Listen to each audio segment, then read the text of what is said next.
that have an effect on our families, our communities, our churches, our nation, and our world. Crosstalk, an opportunity for you to voice your concerns for biblical principles. And now live by satellite and around the world on the internet at vcyamerica.org. Here is today's Crosstalk. And good afternoon. Welcome to Crosstalk here on VCY America for our Friday news roundup and comment. And there has been no shortage of news and issues that are going on this week. The entire world, it seems, is in turmoil. The Middle East a powder keg as to what is taking place. The potential between other nations to begin wars or invasions. It is truly a time of much consternation around this world. And as chaos continues to ensue, friends, keep in mind that the most important issue in all of this is for us to be bearers of the gospel of Jesus Christ. People need to hear the good news of the gospel. We see things are coming to a head very quickly across this world, and it's important that people know come to saving faith in Jesus Christ in such a time as this. We know that as it was in the days of Noah, there was a time of great flood upon the earth, the entire population taken out with the exception of 8. And there is going to come a time of future judgment as well upon the earth. This time it will be by fire. And certainly the desire we have, as we heard yesterday from Ken Ham here on Crosstalk, that all living people, all people are our relatives. We all come from the families of Shem, Ham, and Japheth through Noah. And so important that we introduce Jesus Christ to our other family members as well. We've got a lot of things to pass on to you today, and thank you so much for tuning in to the News Roundup and Comments. It's been a busy week here on Crosstalk, and more to come in next week as well, should the Lord tarry. Let's take a look here at CBN News. U.S. CENTCOM announced yesterday that forces struck Iranian targets for the 13th straight night as Israel braces for a possible counterattack from Tehran. The strikes targeted the Iranian Revolutionary Guard Corps assets aimed at reducing Tehran's ability to threaten shipping through the Strait of Hormuz. President Trump told Axios that he is considering what's called a massive attack, one bigger than ever before and larger than Operation Epic Fury. Satellite images appear to show Iran rapidly rebuilding facilities that were damaged in earlier U.S. and Israeli attacks. The new attacks came as Iran-backed Houthi rebels in Yemen claim that they struck 2 Saudi oil tankers in the Red Sea, another critical global shipping route, helping push oil prices above $100 per barrel. In Israel, dozens of municipalities have reopened public bomb shelters as a precaution against a possible Iranian strike. President Trump on Thursday, according to the Washington Examiner, said Iranian money controlled by the United States will be used to pay for ships damaged as a result of the war in the Middle East. The Epoch Times telling us that the Senate rejected a resolution calling for the U.S. to cease military action in Iran just hours after the House passed a similar measure amid renewed hostilities following the collapse of the ceasefire. But even if both chambers were to pass the resolution, it would be nothing more than symbolic, as the War Powers Act does not require a president to sign these resolutions, and the Trump administration has disputed the legality. Marco Rubio also said the War Powers Act is unconstitutional 100%. Speaking of Marco Rubio, he is laying down what he's calling Trump's law when he was asked about Iran itself. He was taking questions, and let me just share with you what Marco Rubio had to say. I just want some clarification. Do you rule out striking civilian infrastructure? I think I saw, guys, I saw Arachi, their foreign minister, who the other day say or something about their policy is an eye for an eye. The president's policy is a head for an eye. Honestly, that's what it's going to be. They will pay a very heavy price for the things they're doing. They're already paying a very heavy price. You guys don't know it because you don't cover it. You're not in Iran. You're not in the street. They don't have a free media. But they're going to continue to pay a very heavy price. Their industrial base has been decimated. Their defense industrial base has been decimated. They're losing launchers. They're losing radars every single night. They are suffering billions of dollars in damage, and their economy is a disaster. But despite all that, okay, these people who are calling us every day, begging, let's do a deal, they send us messages through other countries, third countries. They're running out of countries to send. Even I had countries here coming up to me, I just spoke to the Iranians, they want to do a deal. The problem is, every time these people do a deal, they either break it or after they make it, they want to change the deal. So they're probably not ready to do a deal yet, but they will be soon because the price they're paying is very high despite their tough talk and their flowery language and their stupid Lego videos they put out. I've never seen them, but they put these things out on social media. Despite all that bravado, they are suffering tremendously, and they're going to suffer more until they come to their senses. They're not there yet, unfortunately. That's Secretary of State Marco Rubio speaking to the press. Gatestone Institute telling us nearly 3 years after the October 7, 2023 massacre, the Iran-backed terrorist group Hamas has calmly elected a new head of its political bureau. An election of Khalil al-Hayya demonstrates that the terrorist group remains sufficiently organized to manage internal political affairs while continuing to rule much of the Gaza Strip and dictate the lives of more than 2 million Palestinians. The election is therefore not merely an internal Hamas matter. It's evidence that efforts to remove Hamas from power have failed. Instead of preparing to surrender its weapons or dissolve itself against the atrocities of October 7th, Hamas is preparing for its future. And that's what so many have been warning in regard to Hamas. They have not given up their weaponry. They have not agreed to follow through on any of the terms of the peace, the multiple point plan that had been laid out there. And the fear is Hamas is doing nothing more but regrouping for its continued atrocities against Israel. The Jerusalem News Service telling us Israel's military confirmed Tuesday it's constructing a physical barrier along the so-called Yellow Line in Gaza. Satellite images show the barrier stretching more than 14 miles across Gaza with a rapid expansion in recent months. Military declined to detail the barrier's full route or its planned extent. And Jerusalem Post reporting that Israel has set an election date, October 27th, for the Netanyahu government to complete its full term. The decision came after a bill to dissolve the Knesset passed its first reading in June, which could have potentially moved up the elections from the original October 27th date set by law. With the election set to take place October 27th as planned, this would be the first time since 1988 that elections have been held after a full 4-year term. And interesting story here as well that is coming to us from Pamela Geller, and that is the Islamist mayor of New York City, Zoran Mamdani, has come to the realization, well, he cannot have the Israeli Prime Minister, Benjamin Netanyahu, arrested after all. So he uploaded this video. I mean, he just spewed vicious and disgusting information, slanders, blood libels, she says, against the Israeli Prime Minister and the Israeli Defense Forces.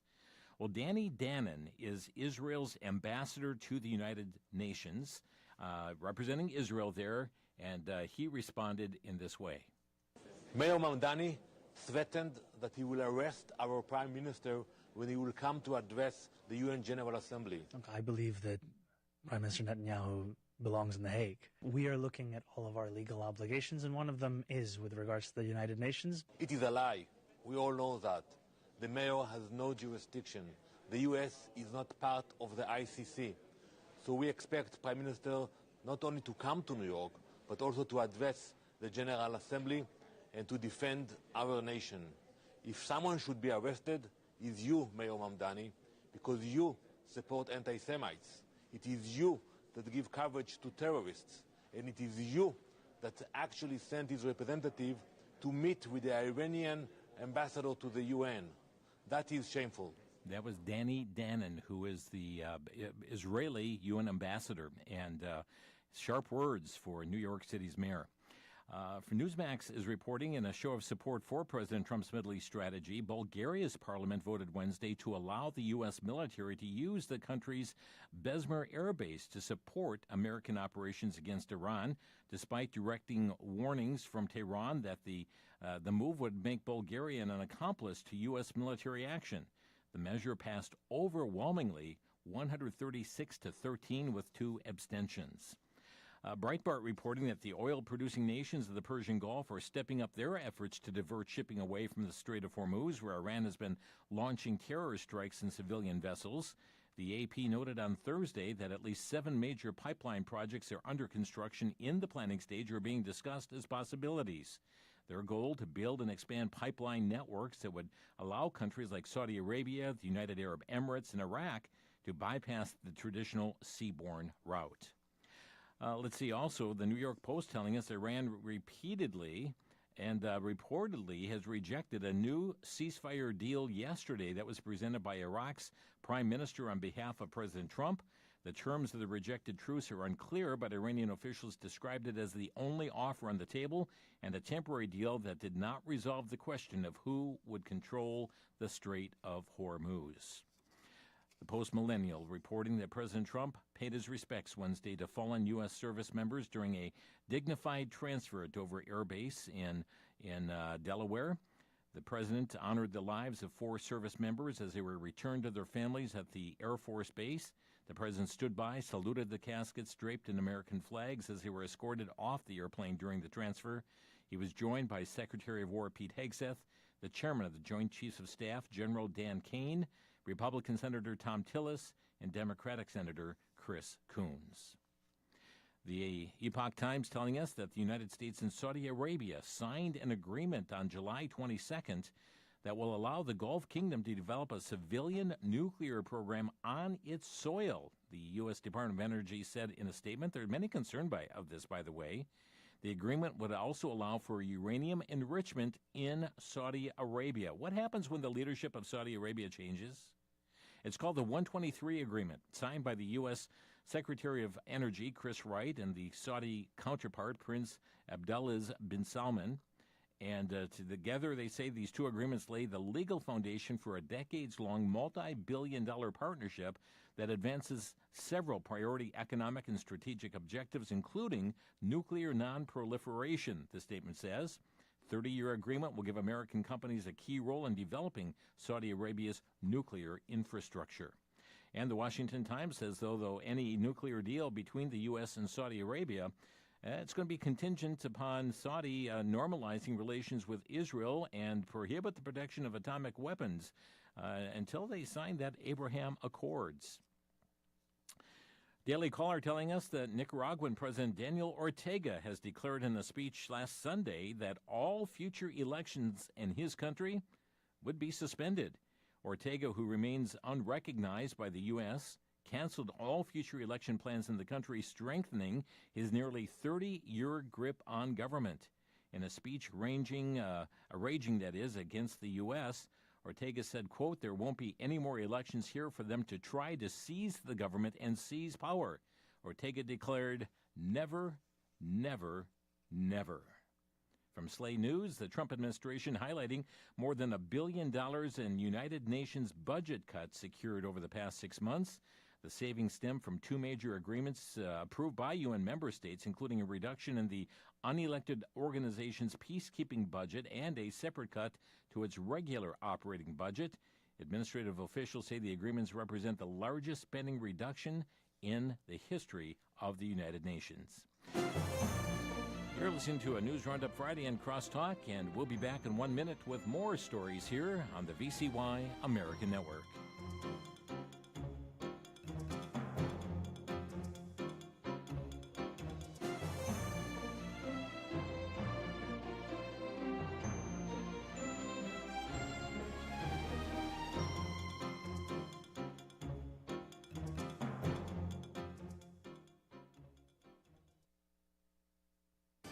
Back to Genesis with Dr. John Morris, popular creation speaker with the Institute for Creation Research.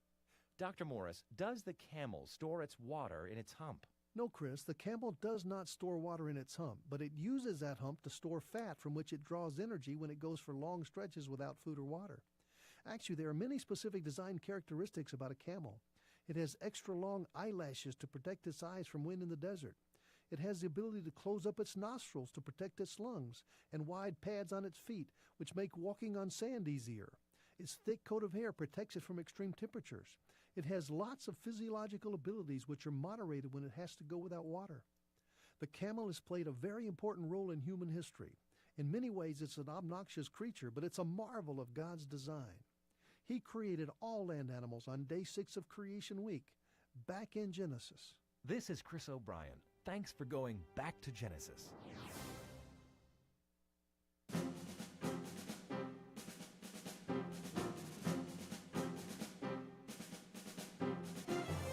You're listening to Crosstalk on VCY America, and much taking place, not only internationally, but also here domestically as well. As we take a look at Congress, Fox News reporting that Speaker Mike Johnson's plan to bypass Democratic opposition on a key election integrity bill took a major step forward in the House Wednesday.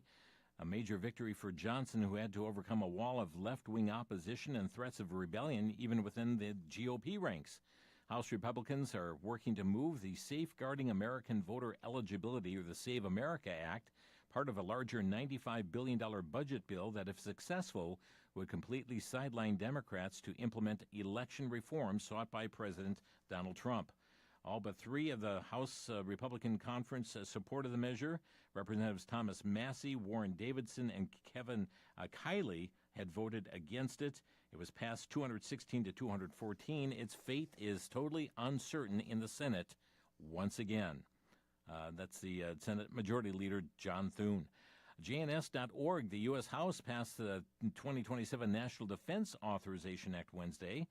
6 Democrats, all in competitive districts, are not seeking re-election, voted in favor of this. 7 Republicans opposed it. It passed 216 to 212. Life News telling us that Speaker Mike Johnson's also planning a rare 4th reconciliation package to defund Planned Parenthood. That's according to sources, but it's unclear if it can succeed. Certain members of Congress have held discussions with the Trump administration stressing the importance of defunding Planned Parenthood. A senior House aide told the Daily Signal, yet most conservative members have agreed to vote for a Reconciliation 3.0 that doesn't include it. Majority Leader Steve Scalise agreed the 4.0 could do the things that are left out of this one, and others are agreeing with that, but a budget expert told the Daily Signal there's no way that a Reconciliation 4.0 could be enacted this Congress. Okay, from townhall.com, the White House Correspondents Association dinner taking place tonight. This is a rescheduled event that was interrupted in April when Cole Allen attempted to assassinate President Trump at the Washington Hilton.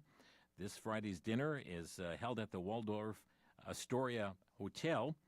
Secret Service Director Sean Curran spoke with the press, noting a dramatic increase in threats against the agency's protectees and 10,000 open investigations. Think about that. 10,000 open investigations. Keep in mind, Iran has a price on the head of the president. Curran noted that the number of threats has also been off the charts, constituting a 40% increase since last year. OANN.com reports a U.S. Secret Service agent assigned to Vice President Vance, his security detail, has reportedly been placed on administrative leave, facing an internal investigation after being suspected of leaking sensitive travel and operational plans to the press. Also, very interesting story here from the Gateway Pundit. James O'Keefe went undercover, and a senior Pentagon advisor was caught on hidden camera by him bashing President Trump, and now this senior advisor has been placed on leave. The O'Keefe Media Group Wednesday released this undercover video of the senior Pentagon advisor bashing President Trump. James O'Keefe wore a disguise consisting of a mustache and a pair of glasses and went on a so-called date with a senior Navy official, Brandon Newsom. No relation to Governor Newsom. He is a senior official in the Office of the Secretary of the Navy for 16 years, oversees corporate operations supporting Secretary Hegseth, including HR, IT, security facilities, records management, and implementation of executive orders. He told O'Keefe that he will make sure to undo whatever President Trump has done. He said, I have the influence. I can undo whatever's been done, Newsom told James O'Keefe. You know, that really begs the question, O'Keefe said. If a government director says he can slow or reverse a sitting president's agenda, who really governs the country? Is it the individual Americans elect or the career officials who outlast every administration? Okay, let's hit another topic. Washington Times, U.S. Immigration and Customs Enforcement hitting its deportation stride under the Homeland Security Secretary Mark Wayne Mullen. They are carrying out about 1,250 formal removals a day over the past 3 months, according to agency data. All told, since President Trump took office, ICE has tallied nearly 600,000 removals and more than 500,000 bookends that are proxies for arrests. Breitbart reporting an illegal alien released from the federal custody by the Obama administration, now accused of killing 3 Americans in a fatal hit-and-run in Salisbury, North Carolina. An illegal alien from El Salvador has been arrested by the Salisbury Police Department and charged with 3 counts of felony hit-and-run involving serious injury or death. Also from Western Journal, ICE have deported an alleged drug cartel hitman who had been living illegally in Texas and was wanted on a murder warrant in Mexico. David Vargas Rivera, a Mexican national, was removed from the U.S. last week and turned over to the Mexican police. They arrested him in Frisco, Texas, this past January, and the deportation process began. 6 months later, he's finally in custody in his native country after successfully hiding out in the Dallas suburbs. Breitbart is reporting declines in the number of English-learning students enrolled in Florida and Texas public schools during the 2025-26 school year were associated with an estimated $835 million to $890 million reduction in education funding across the 2 states. That's according to the American Accountability Foundation report obtained exclusively by Breitbart. That is one that attributes the enrollment changes to the Trump administration's immigration enforcement policies following several years of increase under President Biden. Western Journal telling us that the Trump administration is now using a court created during the Clinton administration to further achieve its goal of deporting illegal aliens. Courtwatch said the Alien Terrorist Removal Court was created by an act of Congress in 1996 with 5 judges to review applications for the removal from the U.S. of alien terrorists. Applicants for removal will be submitted by the Attorney General. The court has never received an application, but that all changed this past Wednesday. Hearing took place Thursday, but the contents not disclosed. This court's been dormant for 30 years, but we finally see its use. From WND.com, a massive Medicaid fraud scheme in Arizona has left up to 2,000 Native Americans feared dead or missing, with whistleblowers and attorneys sounding the alarm that the nightmare is still ongoing.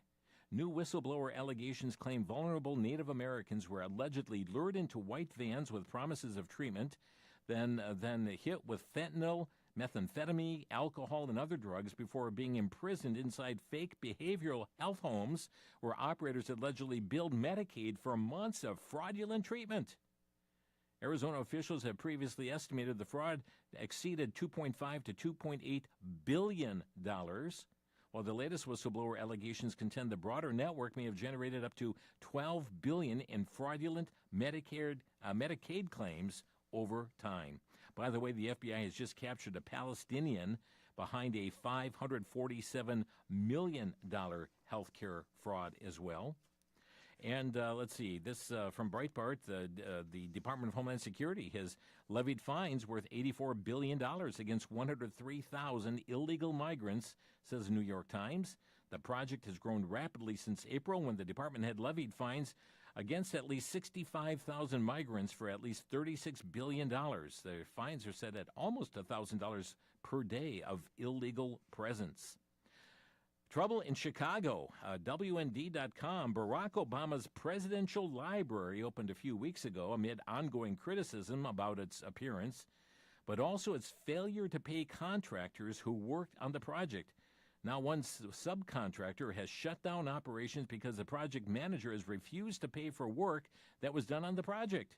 A report at Fox News outlines how Mike Owen, owner of Adamson Plumbing Contractors, confirmed that his company was on the verge of collapse because of payments that were due but were never made. Laying off close to 30 people is something that no owner in our industry wants to do, Owen said. It's a hard thing to do, especially when you know you can finish them and the company can still make money, but we were put in a pretty bad corner. He did work at the center under the name of Marsh Adamson, has filed a $1.72 million mechanics lien against the property. Fox reported the company is one of several subcontractors to report financial trouble after working on the Obama Center. The largest single claim for non-payment by the Obama Center apparently came from the Concrete Collective, seeking more than $40 million in additional payments. Okay, let's go to the state of New Jersey. Governor Sherrill on Thursday push back on the Trump administration's demand that the administration turn over the identities of thousands of non-citizens who were mistakenly registered to vote, accusing federal officials of attempting to use the error for political purposes rather than election integrity. Isn't that something? When you've got thousands of people who they added to the voting rolls, and when they demand that information come forth, know that you're just doing this for political purposes,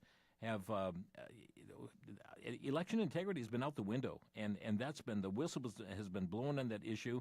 The Democratic governor there said her state would not reveal the personal information of approximately 6,600 people who were inadvertently added to the New Jersey voter rolls due to a software malfunction, which we understand that the software provider has disputed that it was their issue, but very, very much troubled. But her state, the governor, saying we're not going to hand over those voter records. Let's see, Newsmax.com. The late Lindsey Graham, senator from South Carolina, will lie in state in the Capitol Rotunda next Tuesday before services at both the Washington National Cathedral and the Senator's Baptist Church in South Carolina. Funeral arrangements released by his office outline a 2-day tribute honoring his more than 3 decades of military and congressional service. Begins July 28th with an arrival ceremony at the Capitol, U.S. Capitol, where his remains will be carried into the rotunda by an Armed Forces body bearer team in recognition of his decades in the Air Force. A U.S. Capitol Police Memorial Guard will then assume watch in honor of his 31 years in the Senate. That Capitol ceremony will be closed to the public. It will be live streamed, though. Following the rotunda tribute, his remains will be taken to the Washington National Cathedral for a afternoon service. President Trump scheduled to deliver a message there. Later that evening, his remains will be flown back to South Carolina.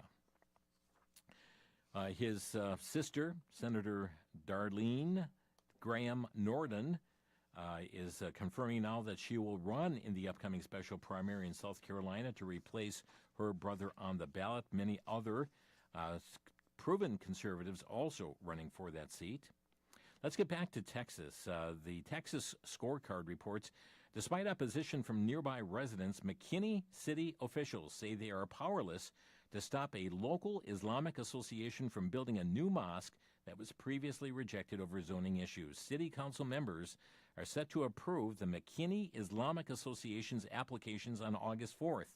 The Muslim complex will be built on 5.5 acres at the corner of Virginia Parkway and Crutcher Crossing.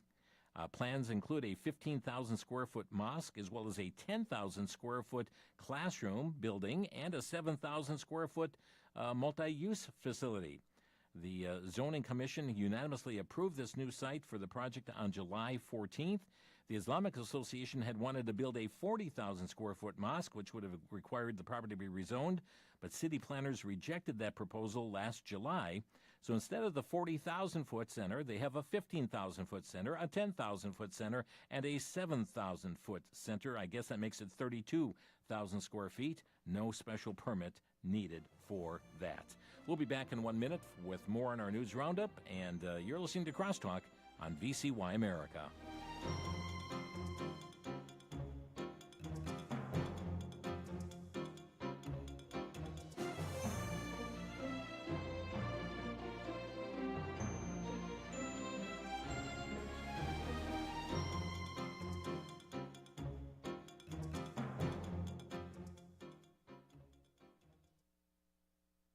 As parents, we strategize and agonize.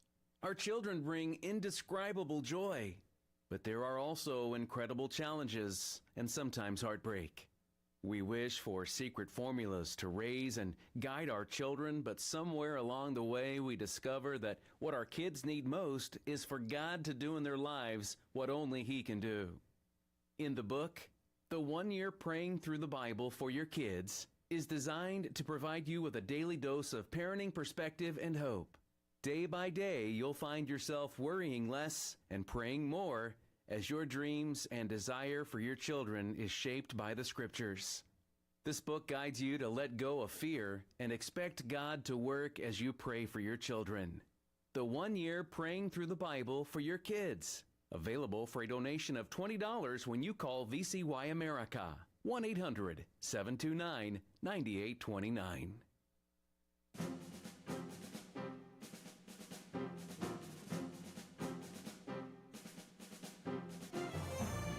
You're listening to Crosstalk on VCY America Network, and just before Crosstalk airs every weekday on our network comes Worldview Radio with Brandon House. And Brandon House earlier today had an exclusive interview with the former ambassador at large for global criminal justice, Morris Tan. And there's an urgent situation that has come about with him as he is being detained right now in South Korea. We're going to, Brandon has just recorded a clip for us here to share with our Crosstalk listeners. Listen in, and then we'll be providing you some phone numbers as well. This is Brandon House, recorded just a brief time ago. Jim, thank you for the chance to give a brief update here on this breaking story. We had the honor of having an exclusive interview this morning at 10 o'clock Central. That was midnight South Korea time with the former ambassador.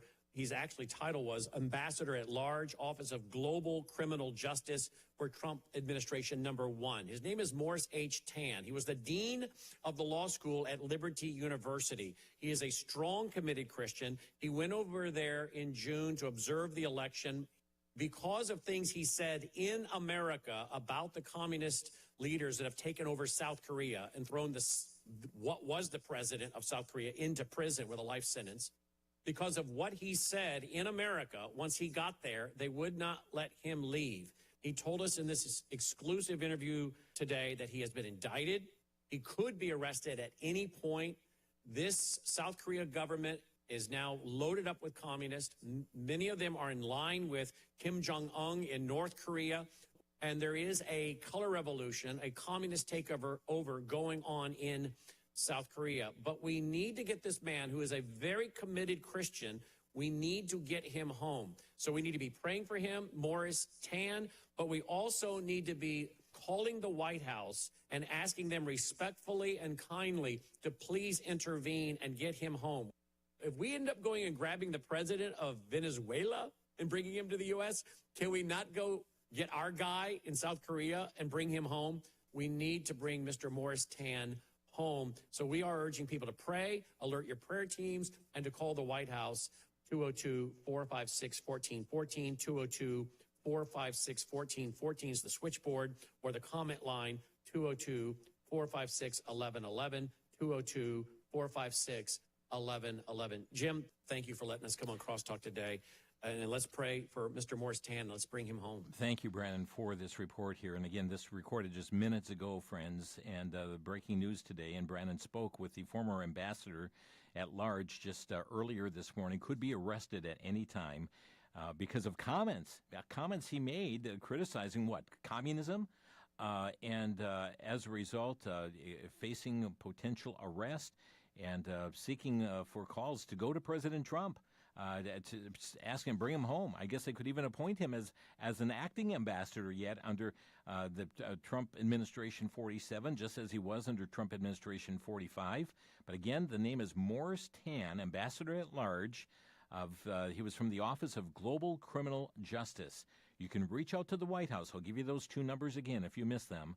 The switchboard at the White House, 202-456-1414. 202-456-1414. The White House also has a comment line, which is 202-456-1111. 202-456-1111. Again, Brandon House, thank you so much for that report.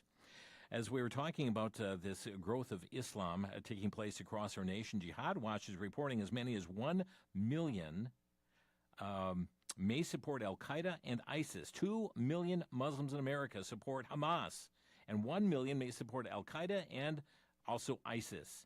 1 in 3 Muslims in America told a Pew survey that they have a positive view of Hamas. In a new Pew survey, 44%, or nearly 1 in 2 in the U.S., now support Hamas. Truly, truly troubling as well.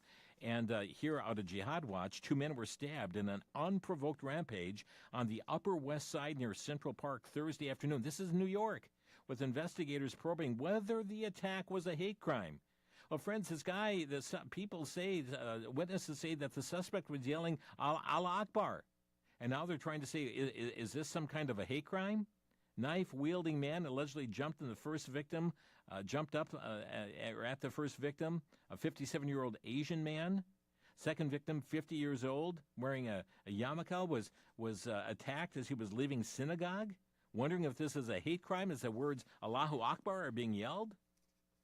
Also, WND.com reports a Muslim imam who in 2024 was honored by a sheriff's office with a public service award now has been arrested by that same office on suspicion of sexual assault. It is the Rare Foundation that is reporting on the scandal that's developed in South Carolina's Richland County. It involves Imam Louis Elk Hatib, a prominent official in the local Muslim community with responsibilities at a mosque and school. And they reported that he had previously gotten this award, public award, 5 years of continuous service in the PROACT community program. This year arrested for allegedly sexually assaulting women in his mosque and school.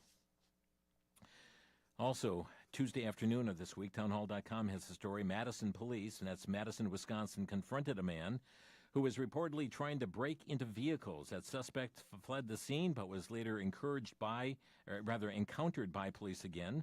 That man was either taken off or fell off his bicycle and struggled with police. During the altercation, the man reportedly pulled a knife and injured an officer. We understand the officers had also tried tasing this individual, was not successful in quieting him down at that point, and the officer then shot the suspect, who died. The shooting prompted a strong response from residents, and the Democratic Socialist Francesca Hong, the current frontrunner in the chaotic Democratic primary, she says, in multiple officers surrounding and restraining the man on the ground while another officer fired at least 3 shots at close range. She says this was an execution, and it never should have happened. Now, the Dane County DA said the shooting of Robinson was justified and did not file charges. She is calling it, and the flames are being fanned right now, calling it an execution. Meanwhile, in Indiana, Lieutenant Governor Micah Beckwith is calling for a ban on mosque broadcasting the Muslim call to prayer over loudspeakers 5 times a day. The Republican official stated he fully supports prohibiting the practice in American cities. He's responding to media outlets pressing him on a stance on mosque. He said he 100% wants to stop them from blaring the call across the neighborhoods. By the way, Islamic jihadists have killed 314,769 since 9/11. Mir Mandami, where are you speaking out on this? You accuse the Prime Minister of Israel with all his genocide. Well, here is genocide. Islamic jihadists have killed over 314,000 people since 9/11. On another topic here, a man and his wife from Canada had enough of their nation's death regime, recounting how he had to flee to the United States to get treatment for his wife's cancer after Canadian health officials claimed euthanasia was her only option and pushed death by assisted suicide as the only option for her.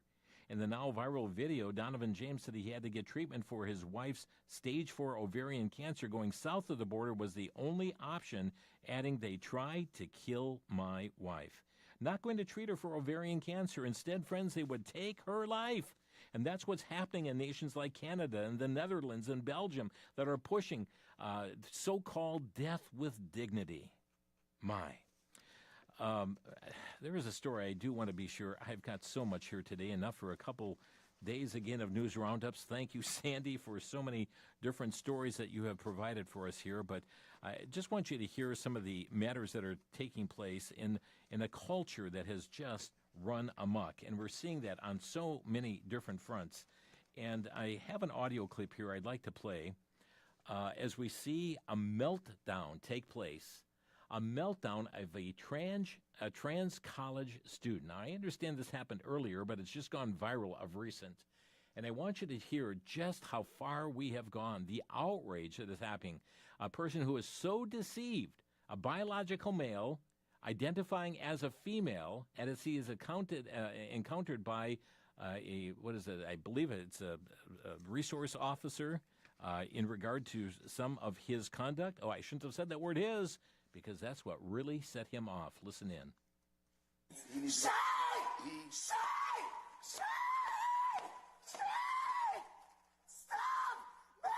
misgendering me! Just say she! Why do you let those kids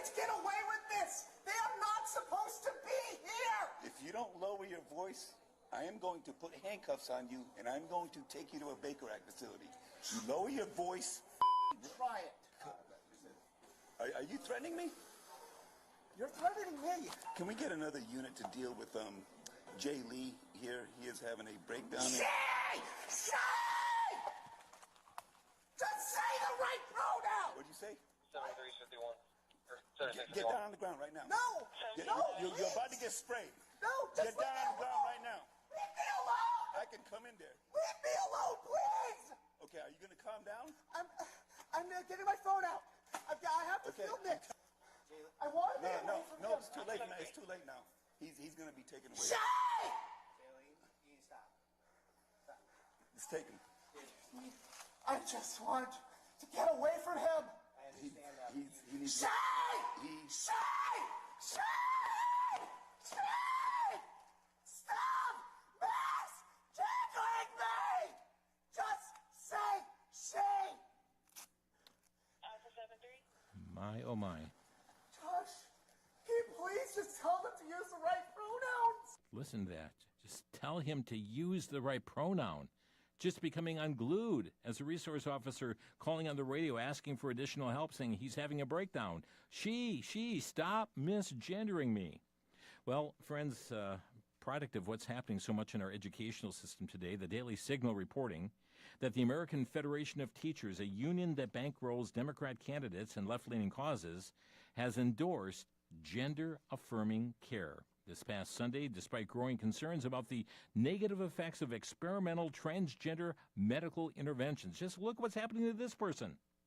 The AFT, America's second largest teachers union, with 1.8 million members, held its annual convention from July 16th through the 19th. The resolution, titled Protecting Medical Research, Healthcare Access, and Health Quality for LGBTQIA Communities, condemns the administration of President Trump for attacking evidence-based health care and scientific inquiry on LGBTQ plus issues. You know, I think the AFT needs to hear that audio clip that we heard just a bit ago. Okay, let's see, not many seconds here before the break. Let's see. Praise the Lord. A abortion business closed in Albuquerque, New Mexico. Abortion-free New Mexico confirmed that the Alamo Women's Clinic has closed its Montgomery Boulevard location in Albuquerque after clinic staff stated during a recorded undercover telephone call that patients seeking appointments are now being directed to the another location. But it's good, in my opinion, that is being shut down. And also, we have a story out of from LifeSiteNews.com in a congressional testimony this week. Acting U.S. Attorney General Todd Blanche struck a far stronger tone against mail-order abortion pills than the Trump administration has taken so far, saying that there's no instructions. They just come dumped out of a little plastic bag. It's wrong, and I very much commit our resources to stopping this. Let's pray and hope he does so. Let's take a quick break. I've got more stories, but friends, if you'd like to comment on these or other current event stories, our number to Crosstalk is 1-800-733-9829. 1-800-733-9829. Back in a minute here on Crosstalk.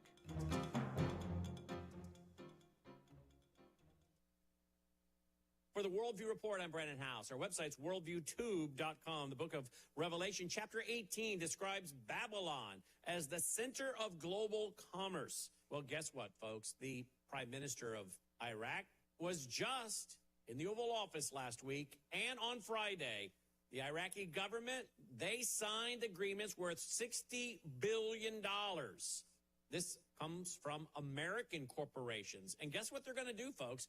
They're going to develop all kinds of things related to healthcare, infrastructure, defense, communications, but they're also going to be, enabling Iraq to have its oil reach world markets without having to go through the waters that Iran, has made a choke point. This is amazing, folks. And in fact, it is showing that what's going to happen in Iran is going to allow it to become perhaps one of the biggest producers of oil in the world. Stay tuned. The Bible is true.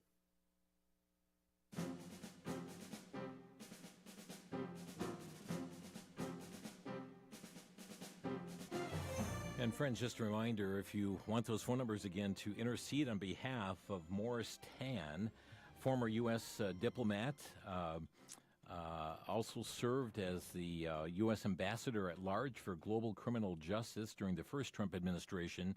As he's being detained in South Korea right now, you can reach out to the White House at the switchboard 202-456-1414 and the comment line 202-456-1111. I want to get this story in here, too, before we pick up our first call. And Todd Starn says this about librarians in one Missouri town could face possible criminal charges for hosting a queer-led story time for underage children. Missouri Attorney General Catherine Hanaway warned that the Daniel Boone Regional Library in Columbia that their upcoming Rainbow Storytime was in violation of the law. According to your library's website, the event is a queer-led storytime with an LGBTQ+ theme, which is directed to toddlers and preschoolers, she wrote in the letter. She said local residents had contacted her office concerned about the event. Hanaway said that furnishing any pornographic material to minors is a crime, and so is displaying explicit sexual material in any location that may be readily seen. Well, the librarian or spokesperson there, Mitzi St. John, wrote in an email to television's KMIZ that the 30-minute event includes readings of Rainbow Saurus and Big Wig. She said there was no sexual content in the books, no, just indoctrination. One individual, an observer, posted on X, why don't they ever do these stories in old folks' homes? Just to children. They want to groom and normalize their sick perversion. Another said clearly they're attempting to groom children. And indeed, that be the case. But interesting story from Todd Starnes about an attorney general that saying that they could face criminal charges over this queer-led story time for toddlers. Okay, let's go to our phone lines. Mark is calling from Tucson, Arizona. Hi, Mark. You're on the air. Hey, Jim. You kind of mentioned earlier about who's actually governing in the government. Yeah. Well, in my opinion, this deep state shadow government seems to be governing more of the Department of Justice than we are. So the point I'm trying to make is I'm very curious to see what the outcome will be with President Trump's exposing the 2020 voter election fraud, or if it goes nowhere and only emboldens the deep state. And I hope, if anything, Todd Blanche could put some feathers in his camp and convict some of these people and give them significant prison terms. That would at least send a statement out there that they're not above the law and we still have a rule of law. Yeah. That's my comment. Thank you for sharing that, Mark. And yeah, it's mysterious. How did Joe Biden get so many more millions of votes than President Obama did previous? And the vote total is just off the charts, and a lot of questions still need to be answered. Let's go to next. We have Sam in Wisconsin. Sam, you're on the air. Hey, Brother Jim, enjoying the program. Just wanted to call to say I was very surprised by when that horrible incident in Madison happened, the rush to judgment. Yeah. Because, when police stop you, you have to comply. If you don't, bad things will happen. I know we're all children of God, but that rush to judgment is not right. People have to temper their judgment on that. Keep up the good work, brother. Thank you for the call. Yeah, when we have a gubernatorial candidate who all just, in a short time afterwards calling this an execution, no, it does need to be, an investigation needs to be done. And if there was, a lack of response here by this officer, or the lack of responsibility in discharging his duties and so forth, that'll all come out in this investigation. But the immediate rush to call this an execution is very, very troubling. We have Kay in Kansas calling. Hi, Kay, you're on the air. Yes, thank you for taking my call. I hardly know where to start with all these stories. It's each week that I'm able to hear you.